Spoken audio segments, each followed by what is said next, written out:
Hello, everyone, and welcome to another wonderful episode of the Duck Zone. This is a special episode as we're going to be talking about the MLB playoffs that start today. This is one of my favorite times of the year. This is just a crazy intense tournament that happens. Um, it's so much fun to watch. We got a nice little preview of it yesterday with the Mets Braves figuring out their seeding situation. The intensity is just on a different level. James, what do you think about this time of the year? It's just, I find it very entertaining. Yeah, I love baseball in general, but October baseball is it's a different level. It's like playoff hockey. Like it just gets ramped up to a point where it's just must tune in TV, can't miss, action. And we saw a little bit of that like you said yesterday uh with the Mets and Braves, and at least in game 1, we'll say that. Game 2 was a little bit of a snooze fest because the Mets already had, punched their ticket. And was there collusion? Maybe not, but it was a little tough to watch that Mets lineup against the Braves. I don't know if they were purposely losing because they, were going to take on Milwaukee, or they'd rather, I should say, rather face Milwaukee than San Diego potentially. At least that's what people were saying. But yeah, we got a hell of a game, so I'm excited.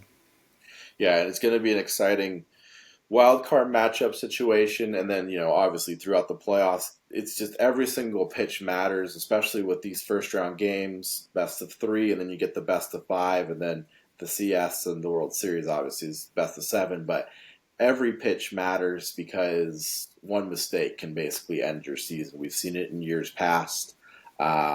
If you don't bring out your A game here, you're pretty much toast. So we're going to skip ahead a little bit, rather going matchup by matchup. We're going to talk about our predictions for both championship series. We'll start with the AL. James, who do you have coming out of the AL? AL for the championship series, or what's your matchup? So I kind of went chalk here. I have Cleveland and New York. To me, New York, I think with Garrett Cole and Carlos Rodon, just some veteran guys in their starting rotation, I think helps them out a lot. And their lineup when they're clicking is insane because even if their lineup's not clicking, you still have Aaron Judge and Juan Soto there to kind of pick up the pieces if the other guys can't hit. So having 2 out of the 9 guys just put up ridiculous 2 ridiculous seasons. I mean, it almost got overshadowed by. I know we'll get into LA later, but Shohei kind of took the headlines when it came to baseball, and Judge having a his own insane home run season was I don't know. It kind of seems like it was looked over. But I have Cleveland, New York coming out and playing in the ALCS. So I agree with you on New York. A lot of talent, a lot of power in that lineup. I'm actually going to be taking Detroit. Detroit's been playing really well here over the last 6 weeks. This part of the year is all about being hot, and they're one of the hottest teams in baseball right now. I feel like they ride the wave through Houston and through Cleveland, and face off against New York. It's all about being hot at this time of the year, in my opinion, and that's what the Tigers definitely are. Um, let's Yeah, jump the over. Oh, Tigers are sorry. a fun team. Yeah, young I was team. just gonna say the Tigers are a fun team. They're young. They're definitely ahead of schedule. Um, Fun Arizona shout out. Tariq Skubal, their ace, is from Kingman, Oh, really? so a little bit of AZ blood. Mhm. Yeah, so that's kind of cool. I mean, I'll be rooting for Detroit. I don't know if they can make it that far. I think experience plays a lot into playoff baseball, but hey, if they can make it to the ALCS, more power to them. Yeah. We'll flip over to the other side. Who do you have in your NLCS? So this one was tough. I've been going back and forth. There's so many, at least to me, the NL seems a little more difficult to predict. I have Philadelphia against San Diego. I think Arizona last year coming back against Philadelphia was pretty crazy. And I think Philly is just primed perfectly. They have an insane lineup. A ton of veteran leadership with Harper, Real Muto, Bohm, Trey Turner, Schwarber. Schwarber's turned into an insanely great leadoff hitter, which is weird of a guy his size. He's not a great average hitter, but he gets on base and he hits a ton of jacks. So I like Philly. I think their pitching rotation. I think Zach Wheeler is hands down the best starting pitcher in all of baseball.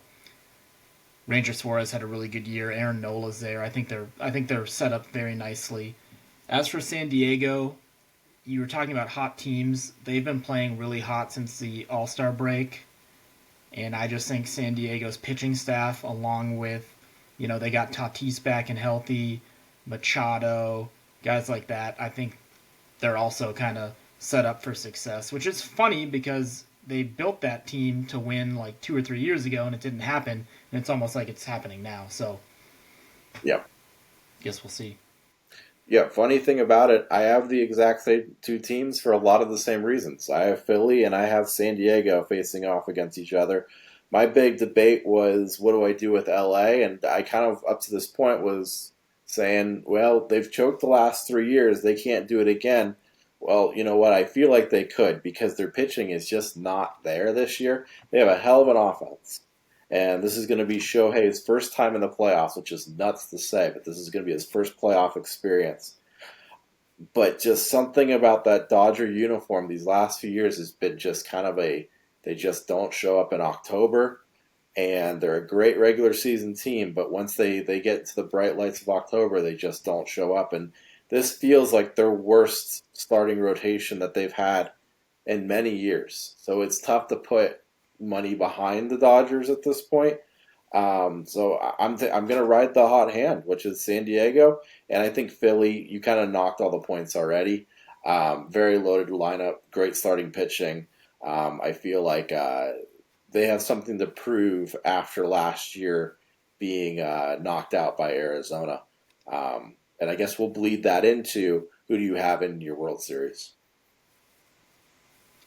So I have the Yankees beating Cleveland, and I have Philly beating San Diego. So it's an all East Coast World Series, and you know I'm not too familiar with the East Coast, but looking at a map, I'm pretty sure Philly to New York is like no traffic, maybe It's hour, close. hour and a half. So it's definitely a freeway series, not the subway series, like the Mets and Yankees, but about as close as you can get. If you're from New York, I've heard jokes like Philly's a suburb of New York and stuff like that. So yeah, I mean, that'd be a fun series. You have crazy fans on both sides, Philly especially. So I have Philly against New York. I got Philly and New York too. Who do you actually have winning it? I have Philly winning it. I just think that they have more guys that care. I know that sounds weird. I'm sure everyone on everyone's respected teams cares, but I mean, Bryce Harper's like, he's kind of a dog. Schwarber's a dog. It just grittier. They seem like a grittier team to me. Not that the Yankees don't have dogs. I mean, Soto, like I said, Soto's had a really good year. Judge has had a really good year. They picked up Jazz Chisholm at the deadline, and he's had a pretty good second half for them. I don't know. There's just something about that Philly fan base, Philly environment, and the players they built on that team that just seem like they're going for it. I actually got the Yankees. I just feel like this is the year. It's been a long time since they've won one. I just have a feeling that they've flown. It's a very weird thing to say about a super talented, super star strutted team. But the Yankees have just kind of felt like they've run a little bit under the radar, just a little bit because of all the talk of the Dodgers and all these young players throughout the league. Some of these guys have kind of felt like they've gotten a little bit forgotten, and it just has that feel of a weird Yankee team that's going to win it all. That's just kind of my feeling. That's fair.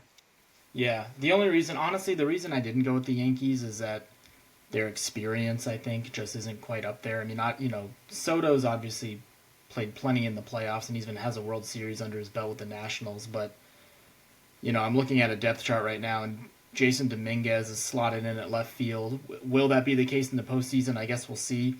but that's a young dude, super promising, a lot of upside, and he proved last year that he can play in the bigs, but like we've both kind of said, experience matters.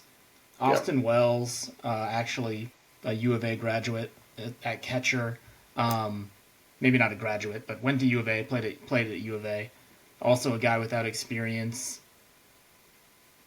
I don't know. There's just that entire Philly team they brought back, and I think they're out for blood. Yep. Well, as I said, October is a great month for sports, capped off by this wonderful playoff that is, the baseball playoffs, going to keep us entertained every single day of October. Obviously, the NBA season around the corner, NHL about to start, and the NFL season full gear. But unfortunately, we got to talk about something really quick. Baseball world lost a legend yesterday in Pete Rose. How will he be remembered? The craziness of hit king, but then also gambling on sports. Will he ever get into the Hall of Fame? All those storylines. I didn't even know he was sick, so it came out of nowhere. But how is he going to be remembered in baseball? Because it seems like he's always been a difficult character to put in the baseball story. Yeah, I mean, I think he deserves to be in the Hall of Fame personally for what he did. I mean, yeah, he gambled on baseball. It's not like he was gambling against himself. It's a tricky situation. There's definitely some gray area to it, but he represented the game in such a good way uh, before that whole scandal happened. He's a little before our time, Mm-hmm. but he's definitely a player. Like, there's highlights of him. You know who he is. I mean, he was just, I was talking about, the grittiness of Philly. Talk about a gritty player back when he was on, Cincinnati. Um, Actually, fun fact, I ran into him in the MGM casino in Vegas. He was signing autographs. I didn't get his autograph or anything, but, I saw him from afar. This would have been pre-COVID, maybe 2019, but I don't know. He's kind of a polarizing figure. There's people who love him. There's people who hate him. There's people who want him in the hall. There's people who don't. Um, I heard he was kind of a prick as a player, but it's still a sad loss to the baseball community. So rest in peace, Pete Rose. Yeah, I think he deserves to be in the Hall of Fame as well. I have his autograph on a gambling sheet. Also saw him at MGM Grand many years ago. He spent a lot of time in Vegas. He lived in Vegas. Um, but Do we know how he died? was it cancer? I don't know. I thought they said. I'm not positive. I remember reading it. I think it might have been cancer, but it kind of came out of nowhere. It's like didn't no one actually knew. So, Hmm. but yeah, I believe he belongs in the hall, and I think it's going to happen now. Um, in the upcoming years, it's just wild to think that his record. I know records. Everyone's like they'll eventually fall. His record may never fall. Like the hit thing is insane. You think of like just think of like the last 3 years. Luis Arias, plays for the Padres. He's led the league in hits the last 3 years. He would have to do that. What he did the last 3 years, he'd have to do it for 20 straight years. Yeah, it's not going to happen. The game has changed. Everyone's all about analytics and launch angle and hitting homers, which is Mm. great, and Yeah, the fans love it. But we've kind of lost the lost art of hitting has kind of left baseball. yeah. It's going to be interesting. Who's going to even be the next 3,000 hit guy? I think the league leader right now is Freddie Freeman. He's at 22, and will he make it? I mean, he's still got 800 hits. I Right. It's tough, but all right, James. Any Yeah. other? I mean, Any? like I said, there's Oh, just sorry. Go guys who for it. don't get hits anymore. There's just Yeah, guys who don't get hits anymore. It's crazy how small ball's just not a part of baseball as much anymore. I mean, stolen bases are up, which is nice because they initiated the initiated. they installed the bigger base pad or the bigger bases. Christ, Hmm. I can't talk. And then obviously, you can only throw over twice. But I don't know. I'm hoping in the next couple of years we get back to kind of the old school nature of guys like driving in doubles and hitting singles. We don't Yeah. see that much anymore. We see that more and more in the playoffs though. People are just desperate to score runs and they'll do anything to do it happen. So this is when baseball That's becomes true. fun and we start to really see how baseball gets played out. Best against best, and we get back to these 3-2 nail biters. So, um, James, anything you want to say before we log off here? Yeah, I have one thing to say.